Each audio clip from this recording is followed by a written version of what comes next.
What's up, guys? This is an oldie but a goodie.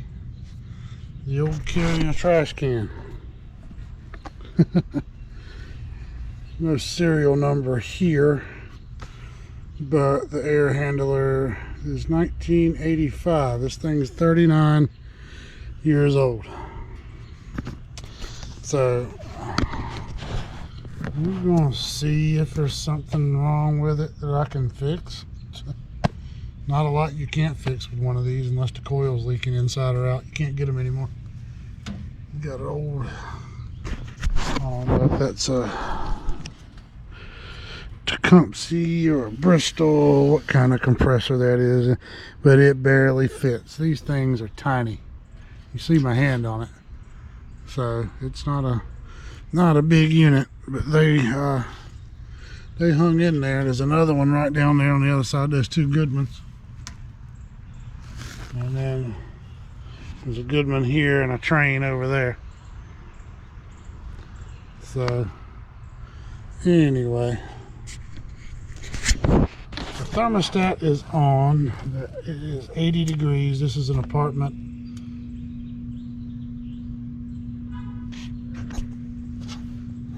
I'm hearing a hum. I don't know if that's the death buzz or not, but I'm hoping it's just a capacitor. So, property manager, one of their apartments. And you know how the property managers are. So the thermostat is calling. They're going to hang on something as long as they can. You can keep it running. But you can hear a hum in there, but it's a constant hum. That could be the contactor in there, maybe. But thermostat's in a call, blower's on. Let's get this thing opened up and see what's going on in there.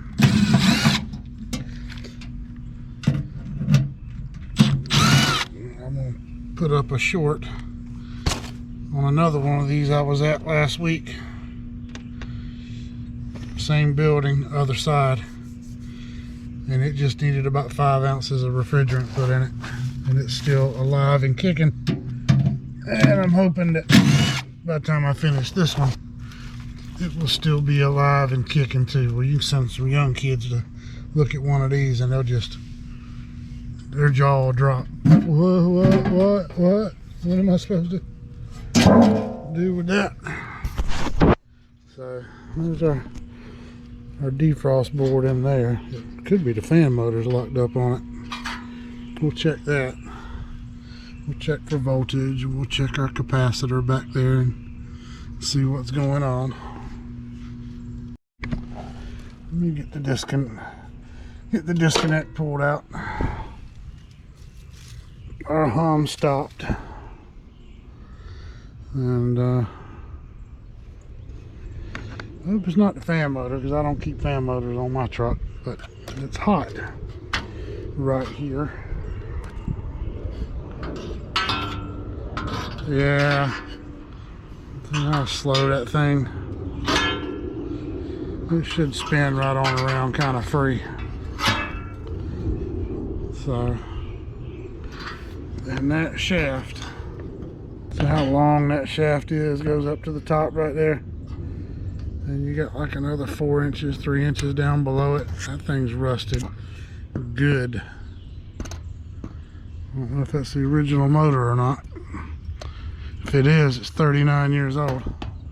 But let's go through the process and see what we got. Alright, so let's get in there and see if we can get the capacitor checked on this thing. Contactor's in, but I want to make sure I don't have any power before I start messing around with anything down there. So I know we're getting a call from the thermostat. Disconnect is out. And I do not have any voltage coming in, so we're good on that. So let's get back here, and I want a little bit of light in there. So you can see what I'm doing.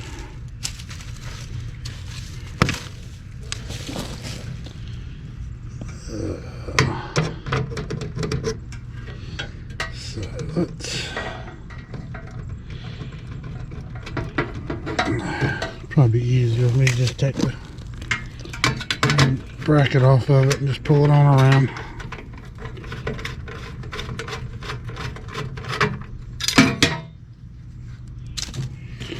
See, it used to have an oval capacitor in it at one time. So let's get the wires off of it.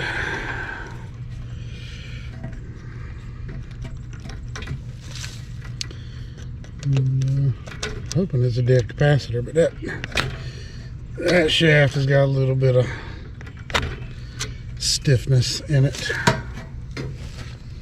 So let's find out.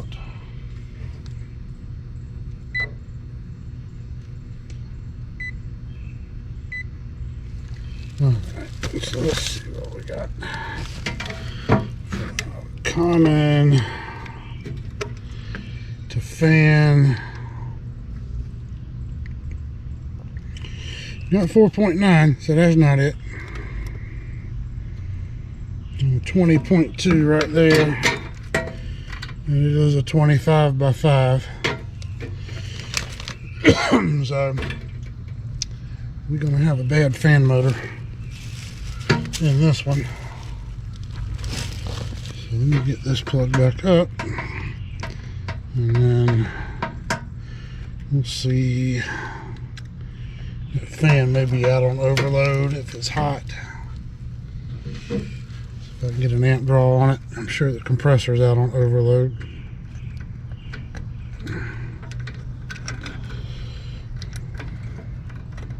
Should try to start anyway. I think they did have the thermostat calling while I was here, so if that compressor keeps, you can feel the heat coming up out of the top of this thing if that compressor keeps trying to come on, and it'll go right back out on overload. There's no water access out here either. There's no way for me to cool that thing down.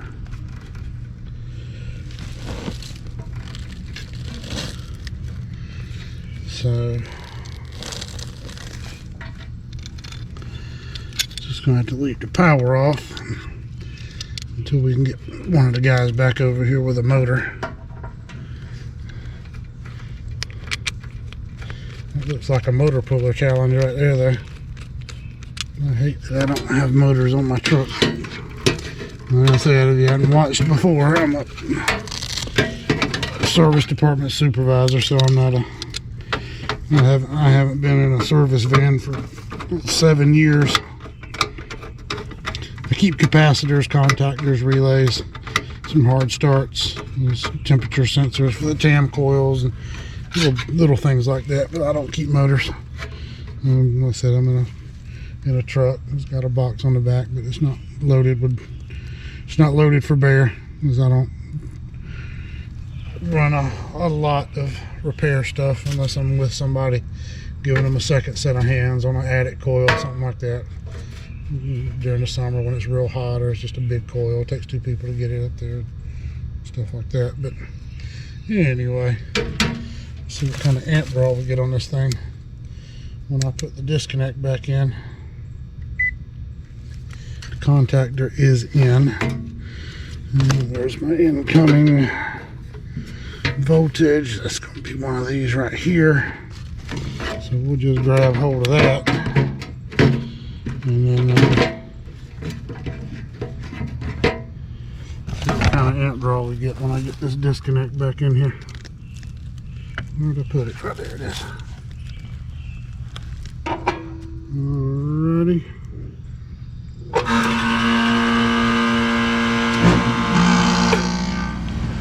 That other noise was the one behind me coming on at the same time. So the compressor will start, but the fan motor will not. Let's see what our Let me find my amp draw wire, my wire from my fan motor. That was just one of the incoming voltage wires. This is going to be my fan motor right here. Let's see what my fan motor is doing when I put that in.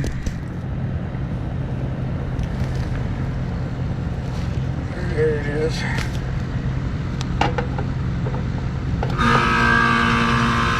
Fan motor's pulling 2.3 amps. Doing absolutely nothing.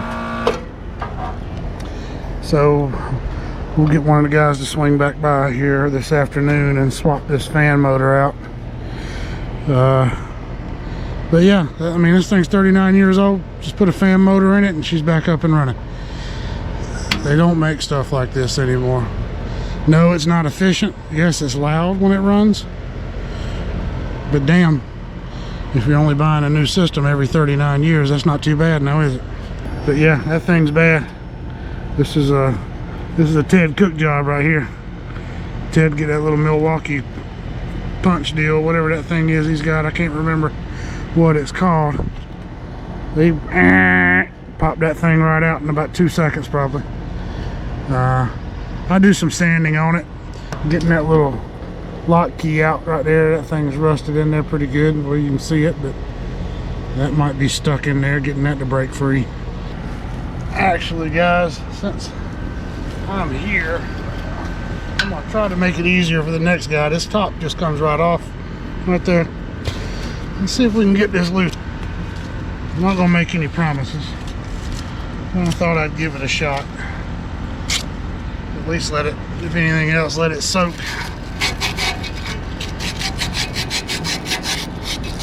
Oh, we gotta have the OEM blade. I can't get it off. You're not gonna get this fan blade anymore anywhere, I don't think. So let's see if we can get it off.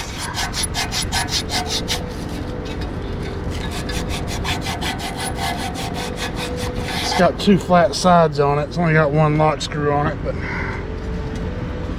it is what it is. See if I can break it free, at least. I'm not going to be able to get under the bottom to do any work, any sanding or anything like that. And I really don't want to try to push it down if I can't get under there and get the rust off of it, because I don't want to lock it on there and make the situation any worse. So oops.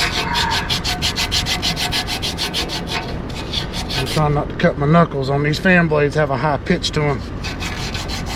I think these are like 1400. We may need the OEM motor now that I think about it. I got to see what the RPMs are on it.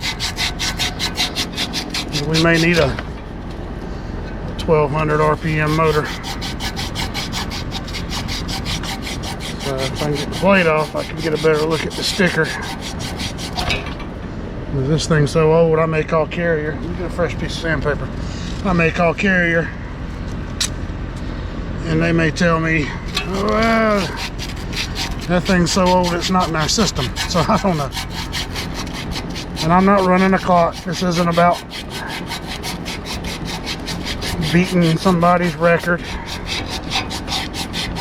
It's just about seeing if I can or if I cannot get this off. That's nice and silver right there without a puller.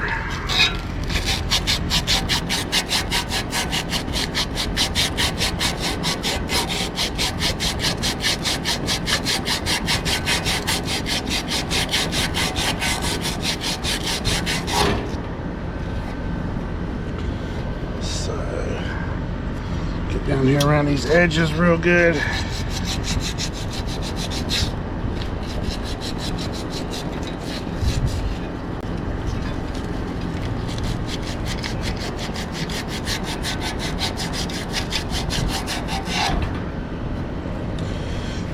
Typically we'll squirt a little bit more juice on it and then make sure I don't have any chunks of rust sitting down there that if I get it halfway up it's going to slip in there and lock it. Still got to get that set screw out. Let's see if I can even get that thing loose first. I may have to go get a different wrench to get a grip on that, because I don't have a lot of good angles. If I can get that under there or not.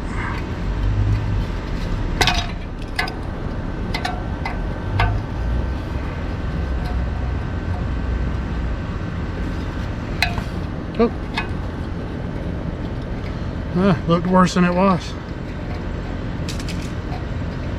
Alright, so I got that screw out of there. That thing's rusted up pretty good. There you go. Over here, I don't want to lose it. I got some spares. So, let me go get a glove for my hand real quick, because I'm going to have to grab this blade and hold it when I start to turn that thing. Let me go grab a glove. So I don't know, so these are going to be too big to try to get in there and turn. So I'm gonna see this pliers wrench will give me a tight enough grip on this thing to break it free.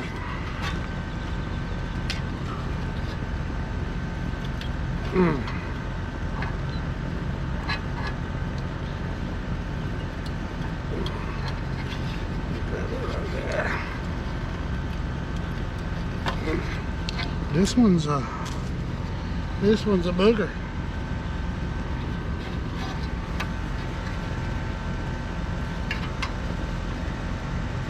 It's rusted all real good back there in the back.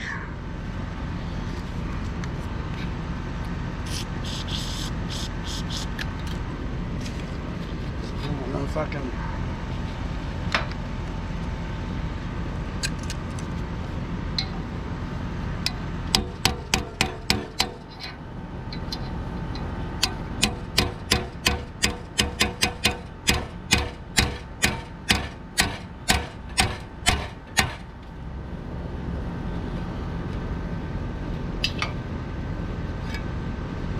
Damn.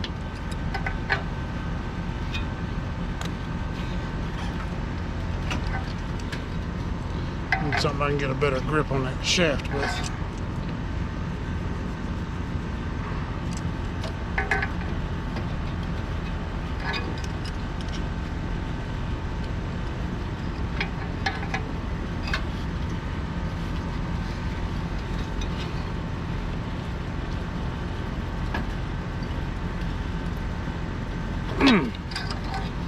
It is not going to turn.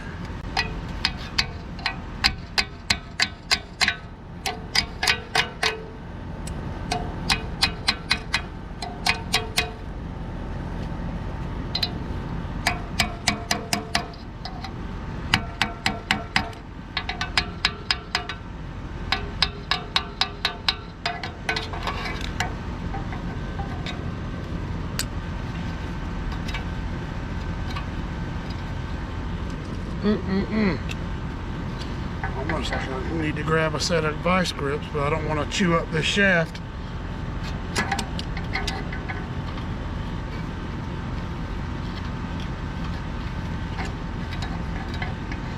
To the point where I can't get it off.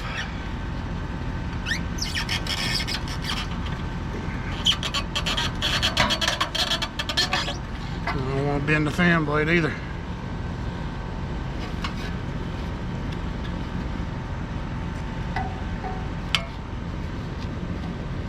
That's what's going to happen if I keep trying to do that. I'm going to chew up that shaft, and then I'll be dealing with that problem.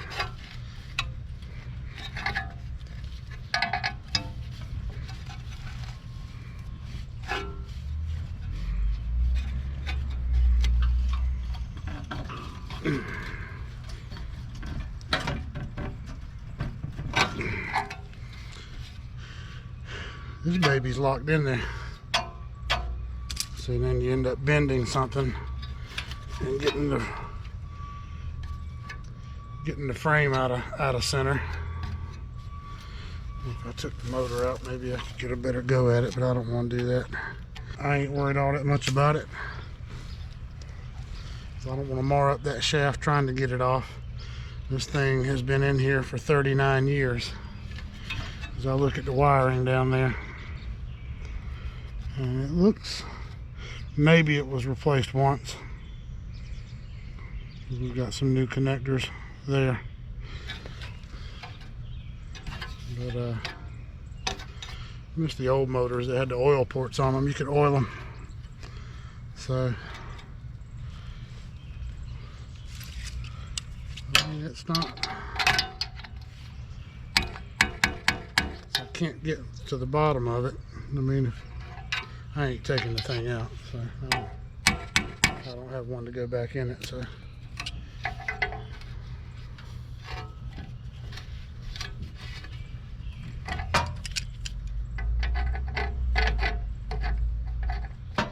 I can break it free. I can.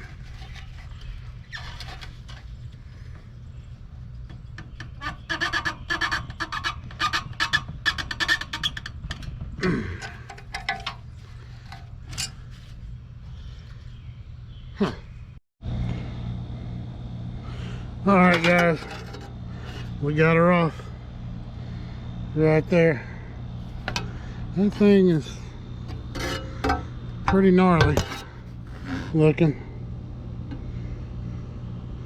and you can see it's rusted real bad under the bottom. It was locked in right here under the bottom of this shaft. And did I use a motor puller? You damn right I did. There's my little dent in the top. So we'll come back and put this thing on. Yeah, I ain't got time to sit out here and fight with that thing. I didn't use a drill with my motor puller like some people do. That thing was on there pretty good. So yeah, I used a motor puller. All right, so we got this thing fixed. Met my guy over here. We got this motor changed, and maybe this thing will make it to age 40. We'll see. So anyway, guys, get one of our guys to swing back by here with a truck stock motor, swap this thing out, slide that fan blade back on, and get them up and running. And this old 39-year-old carrier just might make it to 40. So yeah, guys, I used a motor puller. I ain't all caught up in that. I keep one for a reason. From time to time, I do run up on something. I don't have time to sit out in the parking lot and play around on the back of my truck and all that kind of mess, trying to fight with it. Most of the time I can get them off. This particular one, that thing was just locked on there, and even getting that thing to come up this shaft, I was cranking and cranking and cranking and cranking on that thing. I wasn't going to use a drill. I wasn't going to stoop that low. I may be 53, but I've still got a little strength left in me. But anyway, she's off. We'll get back, swap this motor out, and the property manager can determine what they want to do, replace it or change the motor. But appreciate you watching.